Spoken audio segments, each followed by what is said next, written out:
Okay, you know, because it's got the chin. Yeah. Okay. Yeah. Before they all look like that. Right. So. All right. I'm going to give you just a little bit of history on the floor here, and then we'll go up and we'll talk about all of the different positions up there. Okay.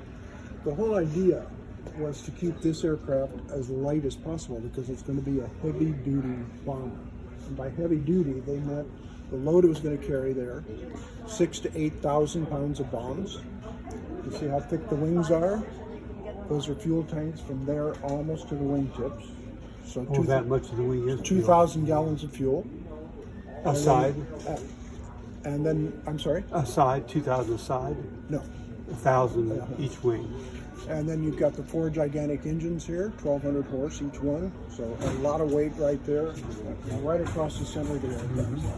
So they wanted to keep the rest of the plane as light as possible. So this is aluminum.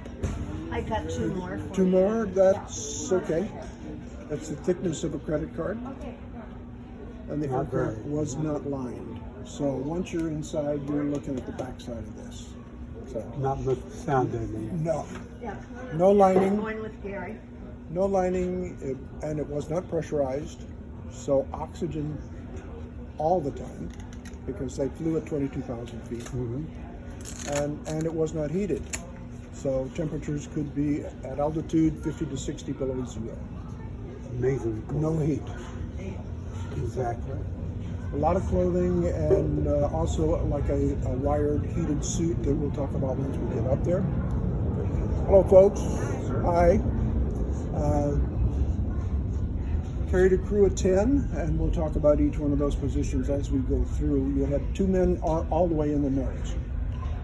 The bombardier sat right out in that plexiglass bubble. I mean, he actually was suspended out there. And the navigator was right here. You see these little windows? There's a little plywood desk right there. And the navigator was right there. So you've got bombardier navigator up front. And we'll take... Yeah. We'll talk about all the other positions as we go through. You're tall like me, sir, so when you stand up on the flight deck, be careful. You have 250 calibers right above your head. I will caution everybody as you stand up. Everybody okay to be on your hands and knees for just a second?